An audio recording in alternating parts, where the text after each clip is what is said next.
Ele aparece sem aviso, sem genealogia, sem nome de pai, sem nome de mãe, sem registro de nascimento, sem data de morte. Ele simplesmente está no meio de uma das cenas mais antigas da Bíblia e então desaparece, como névoa que o sol dissolve antes que você perceba que ela existia. Em milênios de teologia, de filosofia, de debate rabínico e cristão, nenhuma figura gerou tanto silêncio desconcertado quanto esta. Não é um anjo com asas de fogo, não é um profeta que clama no deserto. É um rei, é um sacerdote. E a própria Bíblia diz que ele não tem começo de dias nem fim de vida. Seu nome é Melquisedeque. E o que as Escrituras dizem sobre ele deveria ter mudado para sempre a forma como você lê a palavra de Deus. Voltemos ao início, ao princípio de tudo que conhecemos sobre ele. Estamos no livro de Gênesis, capítulo 14. O mundo ainda é jovem. Abrão, ainda não renomeado Abraão pelo próprio Deus, acaba de travar uma das primeiras guerras registradas nas Escrituras. 4 reis contra 5, uma coalizão brutal varrendo cidades, saqueando povos, levando cativos. Entre os prisioneiros estava Ló, sobrinho de Abrão. E Abrão, com 318 homens treinados em sua própria casa, perseguiu os inimigos até Dan, os atacou de noite, os derrotou e resgatou Ló, as mulheres, o povo e todos os bens. Uma vitória extraordinária para um homem que não era rei, não era general, não era nação. É exatamente nesse momento, no retorno triunfal de Abrão, que ele surge. De lugar nenhum. 3 versículos, apenas 3. E em 3 versículos, Melquisedeque faz coisas que nenhum outro personagem da Bíblia havia feito até aquele ponto. Gênesis capítulo 14, versículos 18 a 20 dizem o seguinte: Melquisedeque, rei de Salém, trouxe pão e vinho. Era sacerdote do Deus Altíssimo, e o abençoou, dizendo: Bendito seja Abrão pelo Deus Altíssimo, Criador dos céus e da terra. E bendito seja o Deus Altíssimo, que entregou os teus inimigos nas tuas mãos. E Abrão lhe deu o dízimo de tudo. Pare aqui por um momento. Pense no que está acontecendo nessa cena. Abrão, o patriarca, o homem com quem o próprio Deus havia feito uma aliança, o homem chamado de pai de todas as nações. Este homem recebe uma bênção de Melquisedeque e dá a ele o dízimo de tudo que conquistou. Na cultura semítica antiga, o dízimo não era apenas um gesto religioso. Era uma declaração de hierarquia. Era reconhecimento de autoridade superior. Quem dá o dízimo reconhece que o destinatário está acima dele. Abrão, o escolhido de Deus, colocou-se abaixo de Melquisedeque.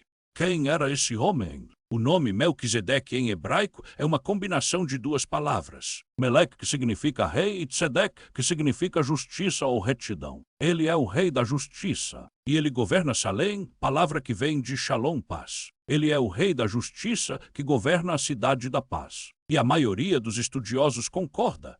Salém é o nome antigo do lugar que mais tarde se tornaria Jerusalém. Já nesse primeiro aparecimento, antes mesmo de qualquer explicação, algo está errado. Ou melhor, algo está além da explicação comum. A Bíblia é um livro de genealogias. De fulano gerou Beltrano, que gerou Cicrano. O texto sagrado raramente apresenta um personagem importante sem âncora familiar. Mas Melquisedeque não tem pai, não tem mãe, não tem linhagem, não tem origem. Ele existe pleno e completo no exato momento em que o texto o invoca. E depois, silêncio.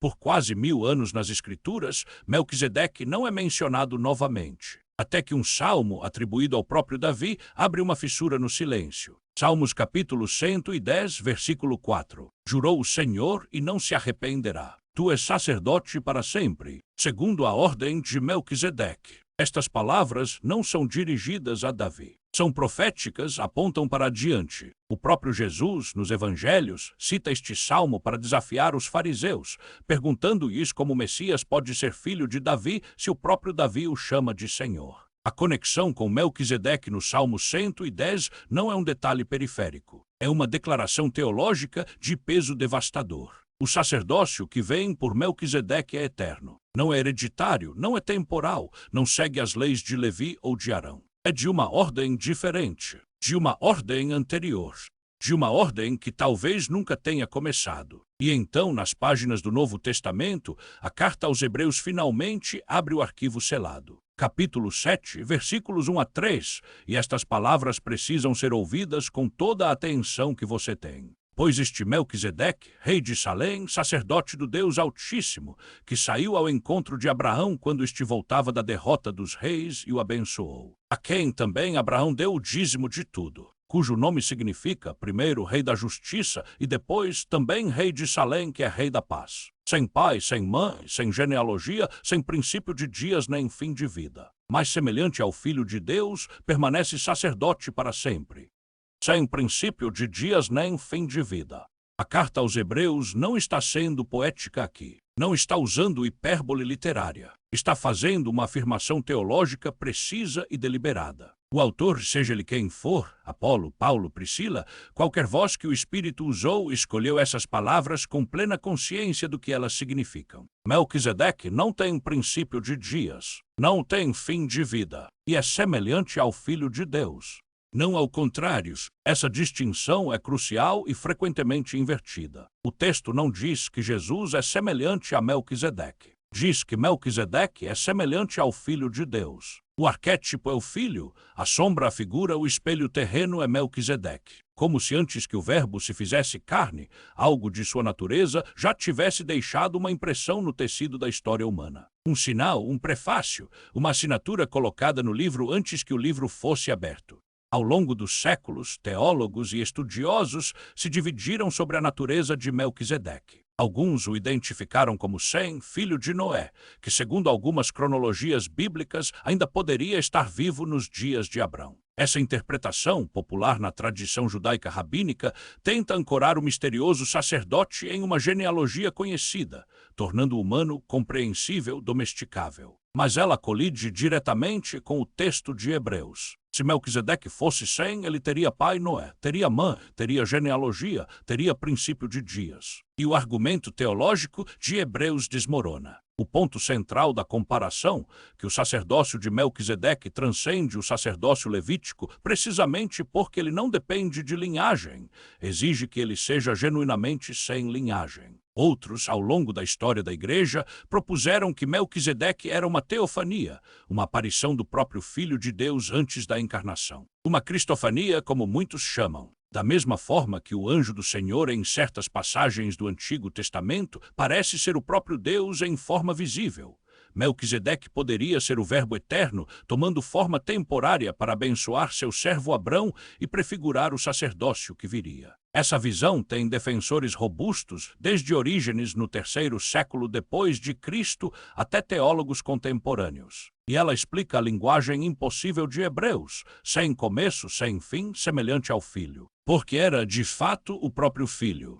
E há uma terceira corrente, mais antiga do que muitos imaginam. E ela vem de um lugar que a maioria das pessoas jamais leu. Em 1947, nas cavernas de Qumran, às margens do Mar Morto, foram encontrados os mais antigos manuscritos bíblicos já descobertos. Entre eles, um fragmento designado como 11q13, chamado de O Rolo de Melquisedeque. Este texto, provavelmente escrito entre o 2º século antes de Cristo e o 1º século antes de Cristo pela comunidade dos essênios, desenvolve uma teologia sobre Melquisedeque que vai muito além do que o texto massorético preservou. No rolo, Melquisedeque é descrito como um ser celestial, um príncipe da luz, um juiz dos anjos caídos no fim dos tempos. Ele proclama o ano do jubileu celestial. Ele expia os pecados dos filhos da luz. Ele é chamado no texto de Elohim, um dos nomes divinos. O fragmento cita o Salmo 82, versículo 1. Deus está na Assembleia Divina. No meio dos deuses profere julgamento. E o aplica diretamente a Melquisedeque,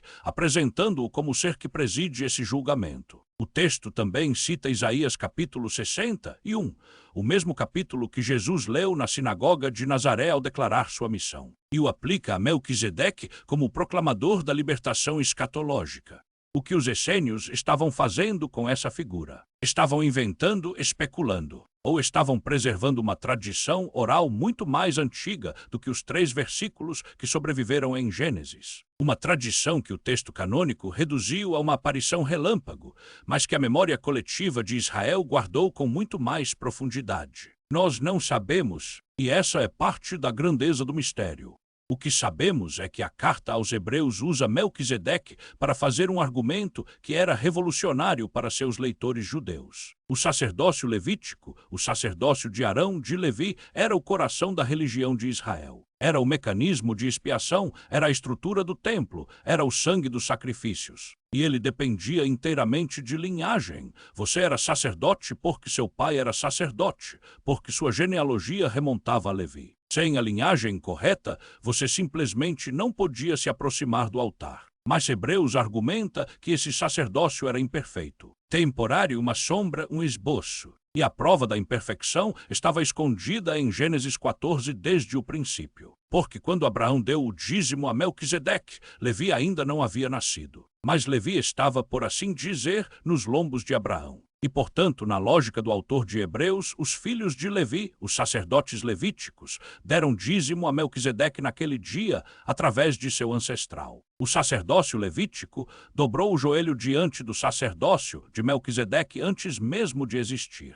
O inferior foi abençoado pelo superior. E o superior é Jesus Cristo, sacerdote para sempre segundo a ordem de Melquisedeque. Mas há algo ainda mais profundo aqui que raramente é explorado. Melquisedeque trouxe pão e vinho. Pão e vinho. Para um leitor do Novo Testamento, essas duas palavras ecoam com um peso insuportável. Na noite em que foi traído, Jesus tomou o pão, partiu e disse: "Isto é o meu corpo." Tomou o cálice e disse: "Isto é o meu sangue." A Eucaristia, a ceia do Senhor, o coração do culto cristão. E seu prefácio no tempo, sua sombra lançada para trás sobre os séculos, foi um rei sacerdote misterioso que emergiu do nada nos dias de Abrão com pão e vinho nas mãos, oferecendo ao patriarca o símbolo daquilo que ainda não havia sido derramado, o corpo que ainda não havia sido partido, o sangue que ainda não havia sido vertido. Não existe coincidência nas Escrituras. Existe arquitetura. E a arquitetura de Melquisedeque revela algo sobre a natureza do tempo e da revelação divina que deveria nos colocar em reverência profunda. Deus não trabalha apenas no presente. Ele costura fios ao longo de milênios. Ele planta figuras e símbolos séculos antes de sua realização. Ele é o autor que sabe o fim desde o princípio e que assina seu nome no meio da narrativa de formas que só reconhecemos quando olhamos para trás. Melquisedeque é uma dessas assinaturas, comprimida em 3 versículos, inexplicável por qualquer categoria humana. Sem começo, sem fim. Um sacerdote eterno, servindo um Deus eterno em um mundo que ainda apreendia o que a eternidade significava. E talvez seja justamente o silêncio ao redor dele que fale mais alto. A Bíblia não explica Melquisedeque porque algumas realidades são maiores do que a explicação comporta. Alguns mistérios foram colocados nas Escrituras não para serem resolvidos, mas para serem habitados. Para que você se sente diante deles e sinta o chão ceder levemente sob seus pés. Para que você perceba que o texto que você pensava conhecer é mais profundo do que qualquer leitura única pode sondar. 3 versículos em Gênesis, 1 versículo em Salmos, 9 capítulos de desenvolvimento teológico em Hebreus, um fragmento de couro antigo encontrado em uma caverna às margens de um mar morto, e uma questão que 2000 anos de teologia não conseguiram responder completamente. Quem ou o que era Melquisedeque? Talvez a resposta mais honesta seja também a mais poderosa. Era o sinal de que antes de toda linhagem, antes de todo templo, antes de toda lei e de todo sacrifício de animais sobre altares de pedra, havia um sacerdócio mais antigo. Um sacerdócio que não depende do que você nasce, mas de quem te encontra no caminho de volta da batalha, que te traz pão e vinho quando você está exausto de guerrear, que te abençoa pelo nome do Deus Altíssimo, Criador dos céus e da terra, que aceita o dízimo de tudo que você tem, não como imposto, mas como reconhecimento de que tudo que você conquistou porque ele entregou os seus inimigos nas suas mãos. Melquisedeque desaparece da narrativa tão abruptamente quanto apareceu. Mas ele nunca foi embora. Ele permanece sacerdote para sempre. A própria Escritura o declara. E em algum ponto que nossa razão não alcança, a figura misteriosa de Salém e o sumo sacerdote eterno de Hebreus convergem em uma única realidade. Que o Deus que nos fez não nos deixou sem um mediador, sem um sacerdote, sem alguém que possa nos abençoar com autoridade plena. Não porque herdou o cargo, mas porque é por natureza eterno.